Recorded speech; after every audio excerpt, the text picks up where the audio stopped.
Bismillahirrahmanirrahim. Assalamualaikum warahmatullahi wabarakatuh.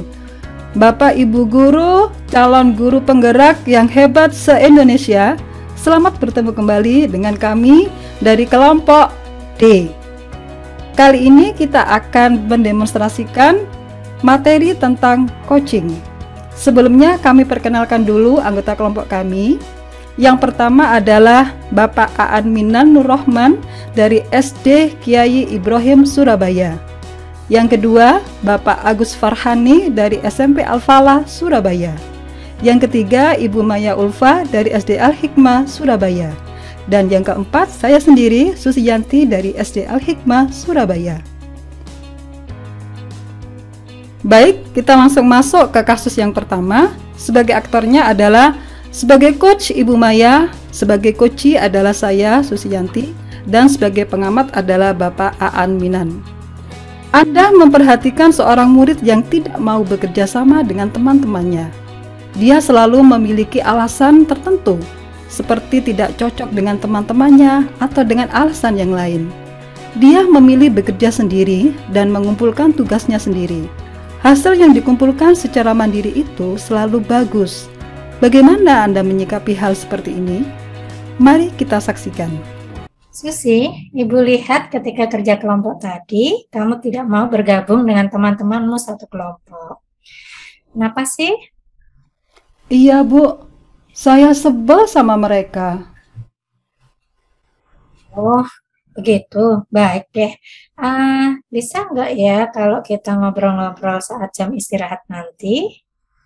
Insya Allah bisa, Bu. Saya juga kepingin mendiskusikan masalah saya, Bu Maya. Oke. Saat jam istirahat. Susi, silakan duduk. Ambil posisi duduk yang nyaman ya. Kamu atur deh kursinya seenak mungkin. Iya, Bu. Terima kasih. Ibu ingin melanjutkan pembicaraan kita tadi. Kamu keberatan nggak ya kira-kira? Enggak, Bu. Saya enggak keberatan kok. Baik. Oke. Kenapa sih kamu selalu memisahkan diri dengan kelompokmu? Memang apa yang membuat kamu sebel? Oh, gimana ya, Bu ya? Saya nggak enak ngomongnya.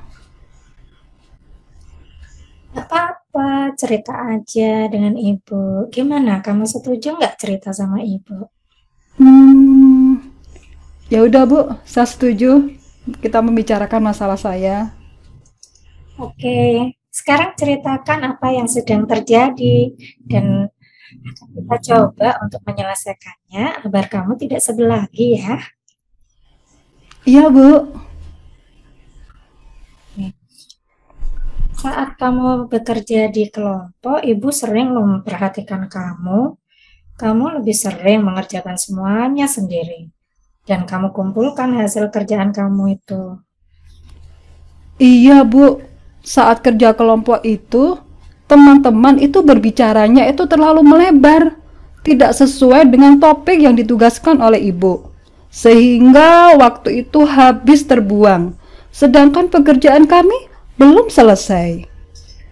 Oh, begitu?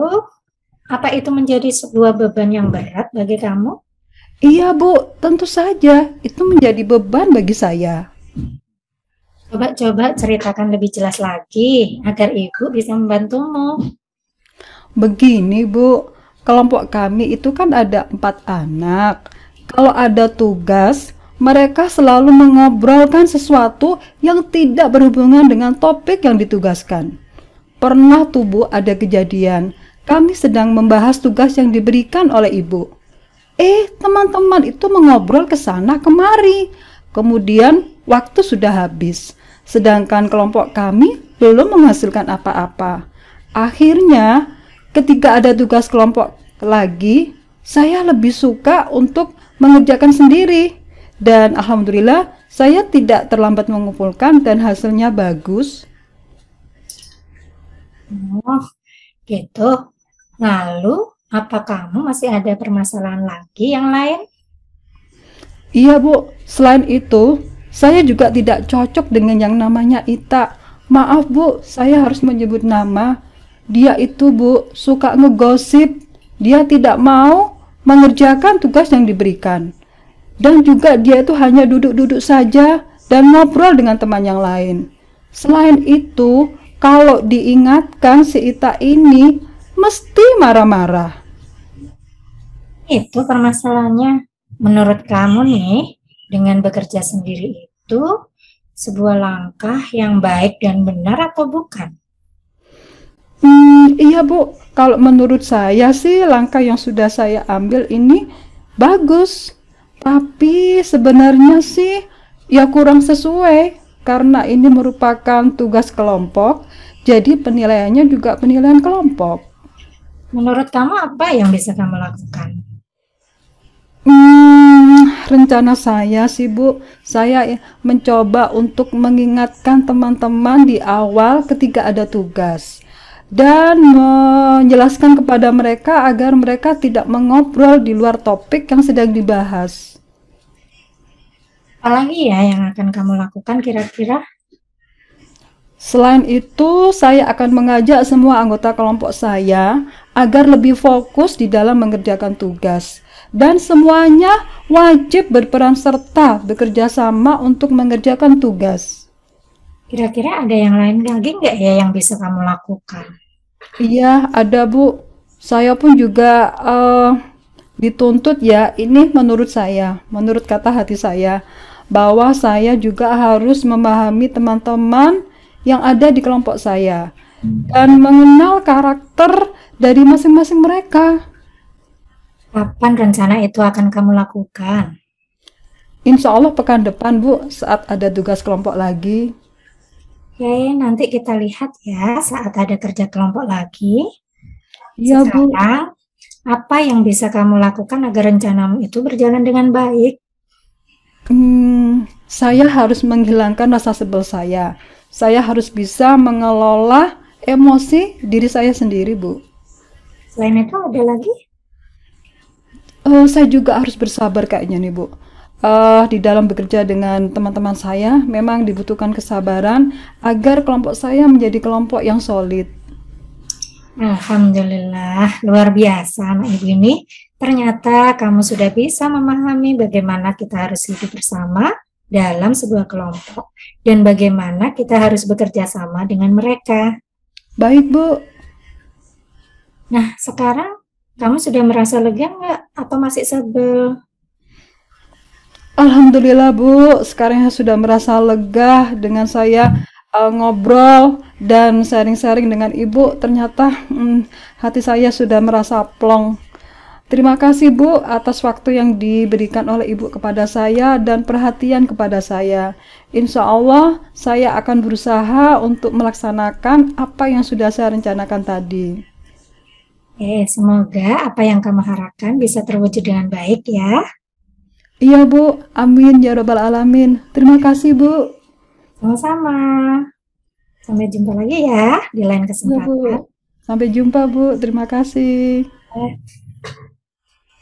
Nah, berikutnya kepada Bapak Pengamat, Bapak Aan Minan, kami persilakan untuk memberikan komentarnya bagi kami. Silakan Pak.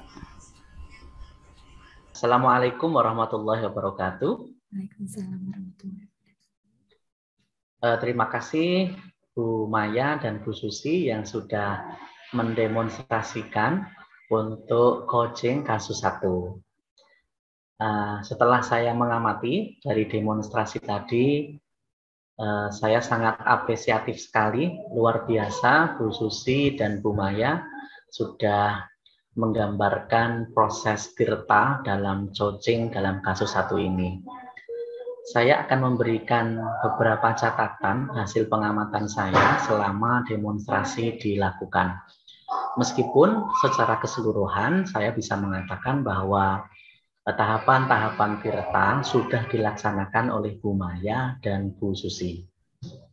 Misalnya dari segi tujuan, di mana ketika coachee ya berdialog dengan coach menyatakan masalah yang dihadapi, nah, kemudian ingin segera mencari solusi. mengatasi masalah yang dihadapi oleh coaching.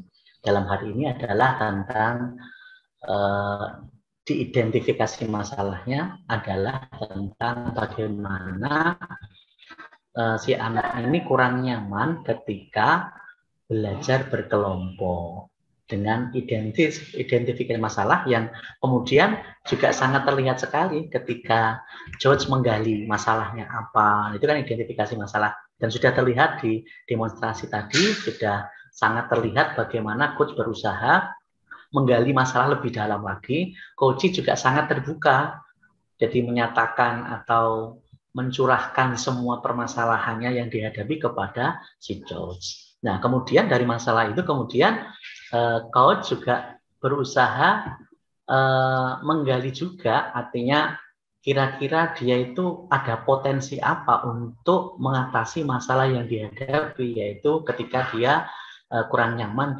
ketika kerja kelompok. Di situ juga sudah terlihat sekali coach mengajukan pertanyaan-pertanyaan. Ini bagian dari komunikasi yang luar biasa juga, ada umpan baliknya juga, kelihatan sekali. Kalau dari segi pertanyaan juga pertanyaannya umum, tidak langsung khusus misalnya menunjukkan kamu bisa ini, tidak, tetapi bagaimana ketika pertanyaan itu umum. Nah, si coach ini mencoba dari dirinya sendiri sehingga akan keluar potensi yang ada dirinya sendiri. Nah, jadi rencana kegiatannya sudah sangat jelas sekali. Nah, dari rencana kegiatan ini kemudian tinggal tanya, yaitu tanggung jawab. Di situ kemudian coach juga mengatakan atau meminta kepada coach kira-kira untuk melaksanakan kegiatan ini tanggung jawabnya seperti apa. Tadi juga sudah nampak. Jadi menurut pengamatan saya, ya, dari metode Tirta, mulai tujuannya, kemudian bagaimana identifikasi masalahnya, kemudian bagaimana rencana aksinya, sampai tanggung jawab yang harus dilaksanakan oleh coach sudah nampak semuanya. Sehingga terlihat sekali di akhir itu coach merasa dirinya sangat nyaman, lega setelah melakukan dialog atau proses coaching ini dilakukan.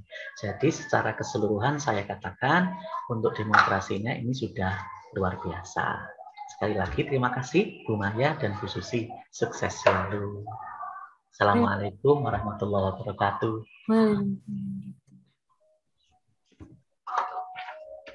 Demikian, mohon maaf bila ada salah dan kurangnya. Wassalamualaikum warahmatullahi wabarakatuh.